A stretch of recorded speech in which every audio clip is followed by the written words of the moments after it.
Vítajte späť na kanáli Miliónová cesta. Som rád, že ste tu so mnou dnes, pretože budeme hovoriť o jednej z najvplyvnejších kníh všetkých čias, knihe Dala Carnegieho Ako získavať priateľov a pôsobiť na ľudí. Ak ste sa niekedy pýtali, prečo niektorí ľudia dokážu ľahko nadviazať kontakty, získať si rešpekt a úspešne komunikovať s kýmkoľvek, zatiaľ čo iní bojujú s každodennou komunikáciou, táto kniha obsahuje odpovede, ktoré hľadáte. Prečo je táto kniha stále aktuálna po takmer 90 rokoch? Dale Carnegie napísal túto knihu v roku 1936, ale jej princípy sú dnes rovnako platné ako vtedy. Možno sa pýtate, ako je možné, že kniha napísaná pred takmer storočím môže byť relevantná v dobe sociálnych sietí, videohovorov a digitálnej komunikácie? Odpoveď je jednoduchá. Ľudská prirodzenosť sa nezmenila.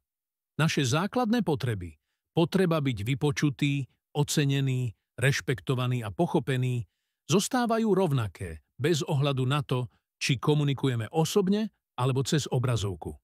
Carnegie pochopil niečo zásadné. Úspech v živote závisí z 85% od našej schopnosti komunikovať a vychádzať s ľuďmi a len z 15% od našich technických znalostí. Táto štatistika je dnes ešte aktuálnejšia. V svete, kde technické znalosti môžete získať online kurzom za pár týždňov, schopnosť budovať vzťahy a efektívne komunikovať sa stáva tým najcennejším kapitálom. Kto bol Dale Carnegie a čo ho motivovalo napísať túto knihu? Dale Carnegie sa narodil v roku 1888 v chudej farmárskej rodine v Missouri. Už od mladosti bojoval s neistotou a strachom z verejného vystupovania. Ironické je, že človek, ktorý sa stal najznámejším učiteľom komunikácie na svete, bol pôvodne nesmelý a neistý mladík. Carnegie začal vyučovať kurzy verejného vystupovania v YMCA v New Yorku. Postupne si uvedomil, že ľudia nepotrebujú len naučiť sa hovoriť pred publikom. Potrebovali sa naučiť komunikovať efektívne v každodennom živote.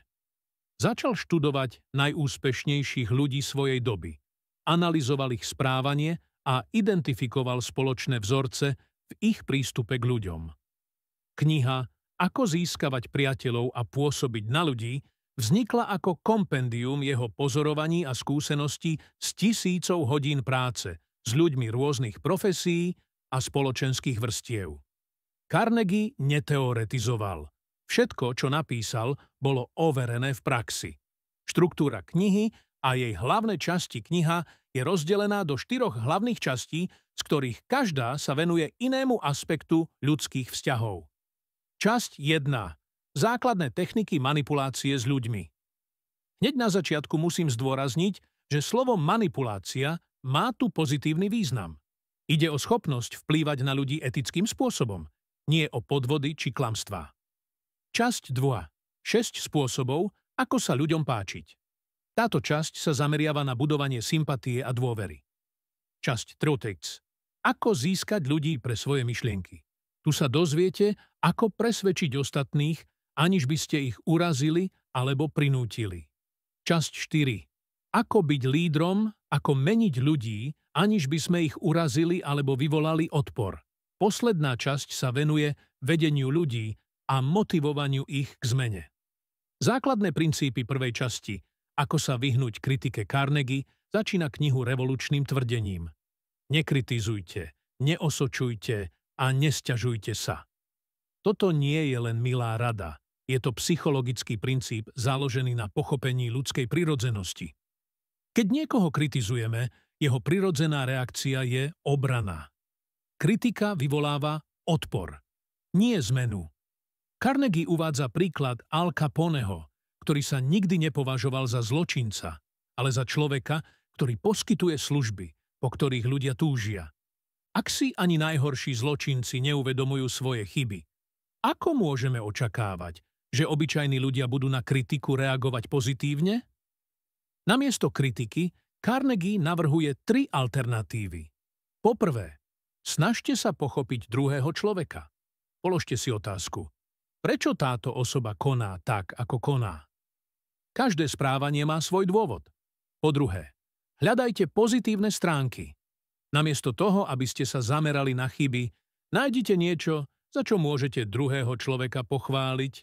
Po tretie, použite empatiu. Predstavte si, že ste na mieste druhého človeka. Ako by ste sa cítili, keby vás niekto kritizoval? Sila úprimného ocenenia. Druhý princíp prvej časti znie: dávajte úprimné ocenenie. Carnegie rozlišuje medzi lichôtkami a úprimným ocenením. Lichôtky sú falošné a ľudia ich rozpoznajú. Úprimné ocenenie je založené na skutočných kvalitách a úspechoch druhého človeka. Všetci ľudia majú hlbokú potrebu cítiť sa dôležitý a oceňovaný. Táto potreba je tak silná, že ľudia sú ochotní urobiť takmer čokoľvek pre osobu, ktorá im dáva pocit vlastnej hodnoty. Carnegie uvádza príklady úspešných podnikateľov, ktorí budovali impéria jednoducho tým, že dokázali oceniť prácu svojich zamestnancov. Kľúčové je slovo úprimné. Ocenenie musí byť pravdivé a konkrétne. Namiesto všeobecného dobrá práca, povedzte: oceňujem, ako dôkladne ste pripravili túto prezentáciu. Štatistiky, ktoré ste použili, perfektne podporili naše argumenty. Vzbuďte v druhom človeku horlivé túžby. Tretí princíp je možno najdôležitejší. Vzbuďte v druhom človeku horlivé túžby. Carnegie vysvetľuje, že jediný spôsob, ako motivovať ľudí, je hovoriť o tom, čo oni chcú, nie o tom, čo chceme my. Predstavte si, že chcete predať svoj dom. Namiesto toho, aby ste hovorili o tom, prečo potrebujete peniaze, zamerajte sa na to, čo kupujúci získa. Krásny domov pre svoju rodinu, bezpečné susedstvo, dobrú investíciu do budúcnosti. Tento princíp platí v každej oblasti života. Ak chcete motivovať dieťa k učeniu, nehovárite mu o dôležitosti vzdelania pre jeho budúcnosť, to je váš záujem, ale ukážte mu, ako mu znalosti pomôžu dosiahnuť jeho sny. Stať sa pilotom, vedcom alebo športovcom. 6 spôsobov, ako sa ľuďom páčiť. Druhá časť knihy sa zameriava na budovanie sympatie. Carnegie identifikoval 6 kľúčových princípov.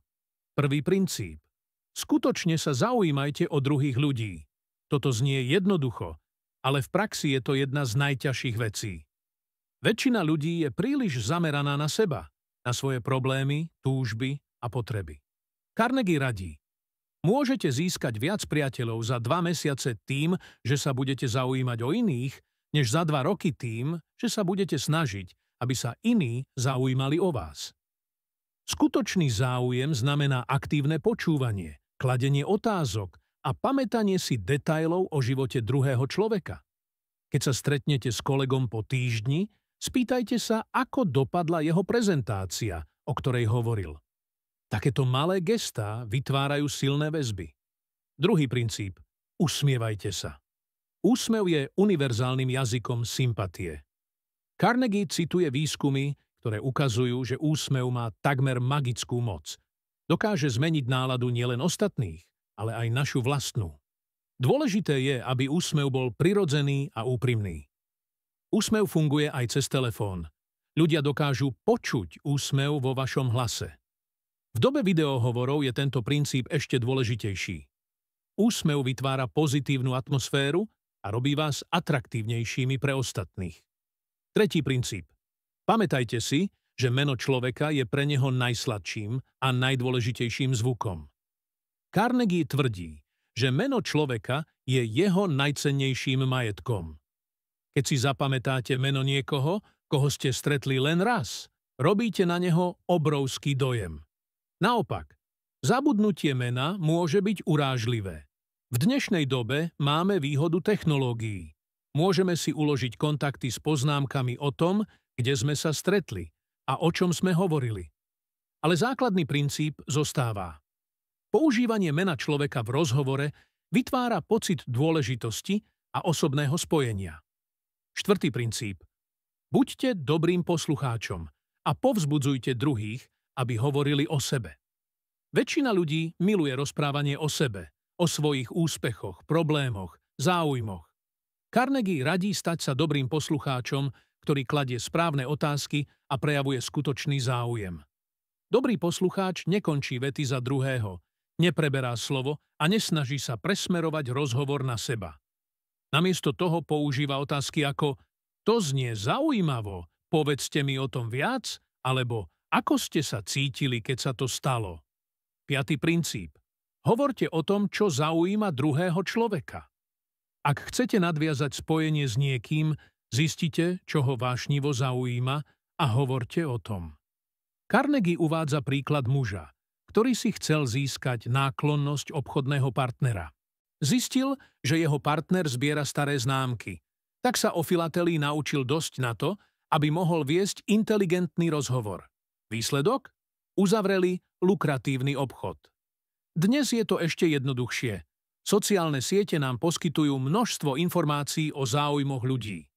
Ale pozor, záujem musí byť úprimný, nie len taktický. 6. princíp.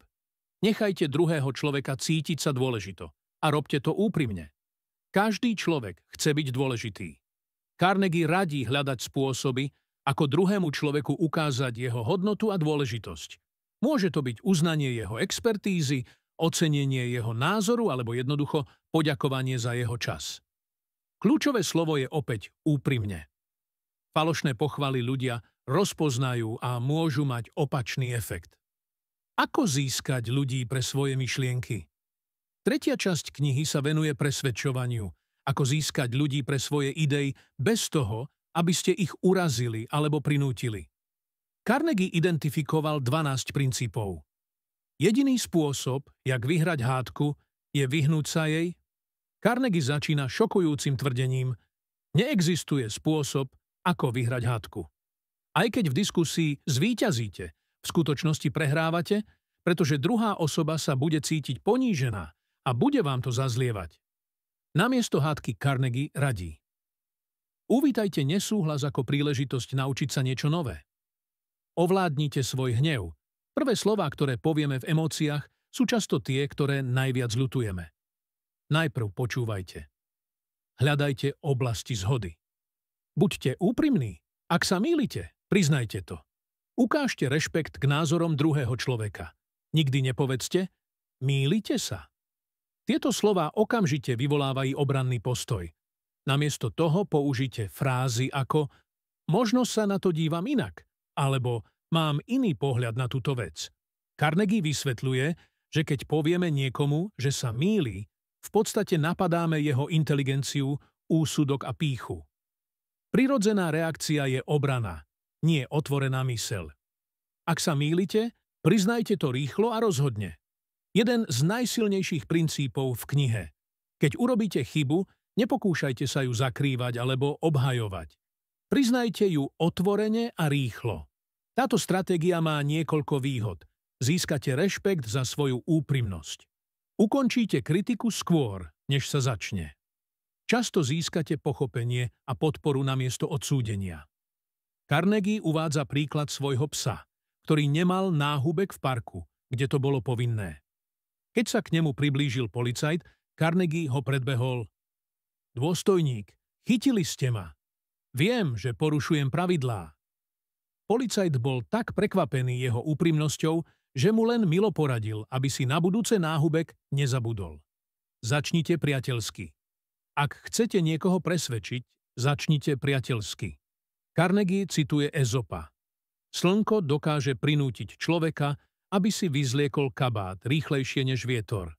Agresívny prístup vyvoláva odpor. Priateľský otvára dvere. Praktické aplikácie v modernom svete, princípy z Carnegieho knihy sú dnes rovnako aktuálne ako pred 90 rokmi. Ale ich aplikácia sa musí prispôsobiť moderným technológiám a spôsobom komunikácie. V digitálnej komunikácii, v e-mailovej komunikácii. Používajte meno adresáta. Buďte konkrétni v oceňovaní práce. Vyhnite sa kritike v písomnej forme. Na sociálnych sieťach. Skutočne reagujte na príspevky ľudí. Pamätajte si ich dôležité udalosti. Zdieľajte obsah, ktorý ich zaujíma. Pri videohovoroch usmievajte sa, udržujte očný kontakt s kamerou, aktívne počúvajte. pri pracovnom prostredí. Carnegie princípy sú obzvlášť mocné v práci. Oceňujte úspechy verejne, kritizujte súkromne, zapájajte ľudí do rozhodovania, zamerajte sa na benefity pre publikum, nie na vaše ciele. Skutočne sa zaujímajte o druhých ľudí. Hľadajte spôsoby, ako im môžete pomôcť. V osobných vzťahoch oceňujte partnera za malé veci. Vyhnite sa kritike, hľadajte kompromisy. Chváľte správanie, ktoré chcete posilniť, vyhnite sa neustálej kritike. Pamätajte si dôležité udalosti. Buďte dobrým poslucháčom, ponúknite pomoc. Kritika a moderné pohľady na knihu nie všetci odborníci súhlasia s Carnegieho prístupom. Niektorí kritici tvrdia, že jeho metódy sú príliš manipulatívne a povrchné. Moderní psychológovia poukazujú na to, že skutočná empatia a autenticita sú dôležitejšie než techniky. Je dôležité chápať, že Carnegie princípy fungujú najlepšie, keď vychádzajú z úprimného záujmu o druhých ľudí. Ak ich používate len ako nástroje na dosiahnutie vlastných cieľov bez ohľadu na druhých, ľudia to rozpoznajú a stratíte ich dôveru. Moderná psychológia tiež zdôrazňuje dôležitosť emocionálnej inteligencie, schopnosti rozpoznať a riadiť svoje emócie aj emócie druhých. Aktívneho počúvania, nielen počúvania slov, ale aj pochopenia emócií a potrieb. Kultúrnej citlivosti. Carnegie princípy môžu fungovať odlišne v rôznych kultúrach. Ako implementovať Carnegie princípy do svojho života? Začnite postupne. Nevyberajte si všetky princípy naraz. To je recept na neúspech. Namiesto toho, 1. až 2. týždeň. Základy. Prestaňte kritizovať aspoň 1 týždeň. Každý deň niekoho úprimne oceňte. Cvičte si zapamätávanie mien nových ľudí. 3. a 4. týždeň. Budovanie sympatie. Skutočne sa zaujímajte o druhých. Cvičte aktívne počúvanie. Usmievajte sa častejšie. 5. a 6. týždeň. Presvedčovanie. Vyhnite sa hádkam. Hľadajte spoločné body. Priznávajte svoje chyby okamžite. Dlhodobé budovanie návykov Carnegie princípy nie sú jednorazové techniky. Sú to návyky, ktoré sa musia budovať postupne. Odborníci odporúčajú denné reflexie. Každý večer si položte otázky. Koho som dnes ocenil? Kedy som kritizoval namiesto toho, aby som pochopil? Ako som mohol komunikovať lepšie? Praktické cvičenia. Aktívne cvičte princípy v bezpečnom prostredí. Začnite s rodinou a priateľmi predtým, než ich aplikujete v práci. Čítanie a preštudovanie. Carnegie princípy si zaslúžia opakované štúdium. Každé čítanie vám odhalí nové poznatky. Prečo je táto kniha stále relevantná? V dobe umelej inteligencie, automatizácie a digitálnej komunikácie by sme mohli myslieť, že ľudské vzťahy strácajú na dôležitosti. Opak je pravdou. Čím viac technológií máme, tým cennejšie sa stávajú autentické ľudské spojenia. Dale Carnegie pochopil niečo fundamentálne o ľudskej prirodzenosti. Všetci chceme byť pochopení, oceňovaní a rešpektovaní. Tieto potreby sú univerzálne a nadčasové. Jeho kniha nám poskytuje praktické nástroje na ich naplnenie. Pre nás aj pre druhých. Ako získavať priateľov a pôsobiť na ľudí nie je len kniha o komunikačných technikách. Je to príručka pre život, ako byť lepším človekom, ako budovať zmysluplné vzťahy a ako vytvárať pozitívny vplyv na svet okolo nás. Ak ste si ešte túto knihu neprečítali, vrelo vám ju odporúčam. A ak ste ju už čítali, možno je čas vrátiť sa k nej s novými skúsenosťami a perspektívou. Princípy, ktoré Carnegie identifikoval pred takmer storočím, majú potenciál transformovať váš život, osobný aj profesionálny. Pamätajte, úspech v živote nie je len o tom, čo viete, ale o tom, ako dokážete spolupracovať s ľuďmi. A v tom vám táto kniha môže byť tým